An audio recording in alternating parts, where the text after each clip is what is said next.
लेकिन सबसे बड़ी बात यहां पर यह है अंशिता कि बीजेपी जहां नीतीश कुमार पर दबाव बनाने की फेर में थी, वहां पशुपति पारस उनके हाथ से निकल गए। यानी अगर हम लालू यादव के इस बयान की बात करें जहां उन्होंने पूरी संभावनाओं का माहौल बना दिया है कि पशुपति पारस महागठबंधन के साथ आ सकते हैं, तो बीजेपी एक मोर्चे पर अभी अपनी किलाबंदी करने में जुटी हुई थी, नीतीश कुमार को संभालने में जुटी हुई थी कि नीतीश कुमार कहीं पाला ना बदल जाए।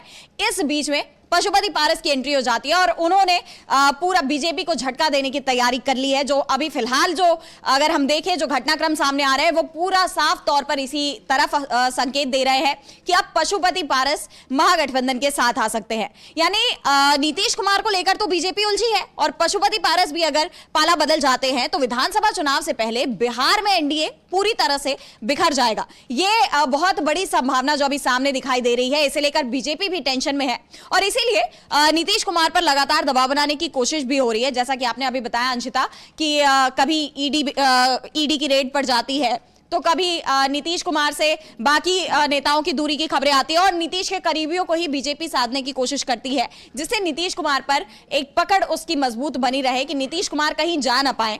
लेकिन ये सारी तस्वीर आने वाले वक्त में धीरे धीरे साफ हो जाएगी। हालांकि नीतीश कुमार अभी तो पशुपति पारस के यहाँ नहीं पहुंचे हैं, लेकिन अभी भी पशुपति पारस को उनका इंतजार है। हो सकता है कि शाम तक वो पशुपति पारस के यहाँ चले भी जाएं और अगर ऐसा होता है तो बीजेपी की ये सारी कोशिशें भी धरी की धरी रह जाएंगी और बीजेपी को झटका लगना उसके बाद तय माना जा रहा है। क्योंकि अगर हम आरजेडी की बात करें तो आरजेडी के इरादे तय है। आरजेडी साफ कर चुकी है कि नीतीश कुमार के लिए आरजेडी के महागठबंधन के दरवाजे हमेशा खुले हुए हैं।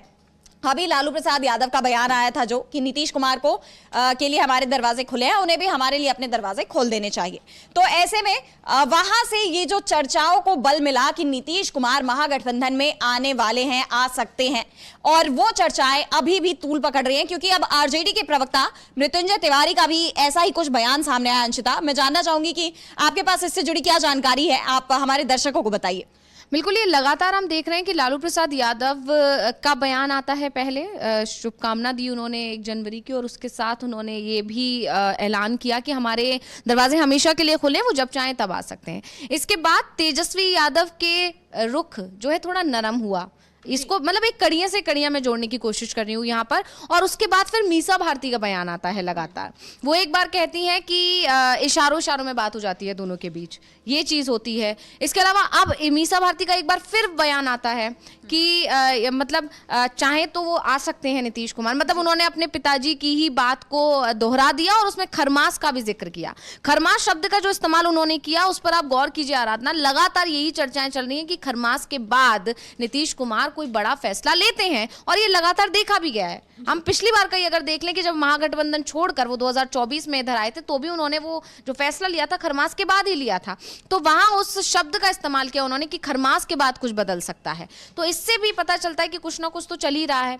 और इसके बाद अब जिस तरह से आरजेडी के दूसरे प्रवक्ता का बयान आ गया, इससे पहले भी आया था, आरजेडी प्रवक्ता का बयान आया था और अब एक बार फिर दूसरे आरजेडी प्रवक्ता का बयान आया और उन्होंने कहा है कि नीतीश तो सबके हैं।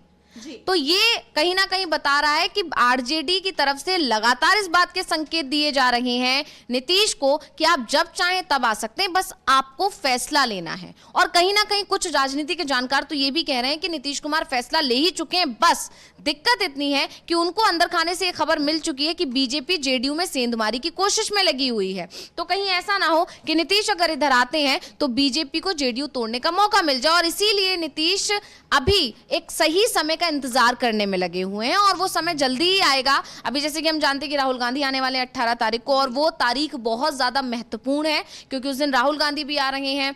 पूरे सारे विधायकों को इकट्ठा कर लिया है आरजेडी ने अपने पटना में ही। तो पटना में ही राहुल होंगे, पटना में ही लालू प्रसाद यादव और उनके तमाम सारे विधायक होंगे। तो ये एक महत्वपूर्ण दिन बनकर आ रहा है, एक महत्वपूर्ण तारीख है अभी 18 तारीख की। 18 तारीख को नीतीश कुमार कोई बड़ा फैसला ले सकते हैं क्योंकि इससे बीजेपी को समय नहीं मिलेगा। और ये बात पिछले इसलिए देखी गई है हमेशा से, क्योंकि नीतीश कुमार भी जानते हैं कि बीजेपी बहुत जल्द ही तोड़फोड़ करने में बहुत अच्छी स्ट्रैटेजी के साथ रहती है, और इसीलिए इस बार नीतीश कुमार बीजेपी को कोई भी मतलब कोई चूक नहीं करना चाहते नीतीश कुमार, और उन्हें मौका नहीं देना चाहते कि बीजेपी को 24 घंटे भी मिले, क्योंकि वो 24 घंटे में भी खेल कर देगी। और ये बात नीतीश कुमार से बेहतर कौन जानता है, नीतीश कुमार कितनी बार आना जाना कर चुके हैं, उनकी नस नस से वाकिफ हैं बीजेपी की। तो इस वजह से नीतीश कुमार अभी बहुत सोच समझ के एक रणनीति के तहत, एक प्लानिंग के तहत वो वो भी अपने पत्ते कोई नहीं खोलना चाहते, क्योंकि वो जानते हैं कि बीजेपी के साथ अभी अगर उन्होंने एकदम से पत्ते खोल दिए तो बीजेपी कोई खेल कर सकती है, क्योंकि वो अभी सत्ता में अभी फिलहाल एनडीए बैठी हुई है। इसीलिए बीजेपी के पास पावर है कि बीजेपी चाहेगी तो किसी को भी, उनके जो नेता हैं जेडीयू के, उनको कोई ऑफर दे देगी, उनको कोई पद दे सकती है जो विधायक हैं। तो इस तरह से बीजेपी कर सकती है। और जैसे कि आपको याद होगा, संजय राउत का भी बयान आया था, उन्होंने कहा था कि 10 सांसद हैं जो बीजेपी के कॉन्टैक्ट में हैं। टोटल कुल 12 सांसद तो हैं नीतीश कुमार के पास, उसमें से भी 10 अगर बीजेपी के पास चले जाएंगे तो फिर क्या बचेगा। तो ये सारी चीज़ों का कैलकुलेशन करके नीतीश कुमार अभी चुप्पी साधे हुए हैं, और अभी वो बहुत धीरे धीरे प्लानिंग में लगे हुए हैं कि उन्हें करना क्या है। और इसीलिए वो आज उन्होंने इस कार्यक्रम से अभी तक के लिए दूरी बनाई। हालांकि ये माना जा रहा है कि नीतीश कुमार जब सारे कार्यक्रमों में पहुंचे हैं तो वो पशुपति पारस के कार्यक्रम में भी जरूर पहुंचेंगे।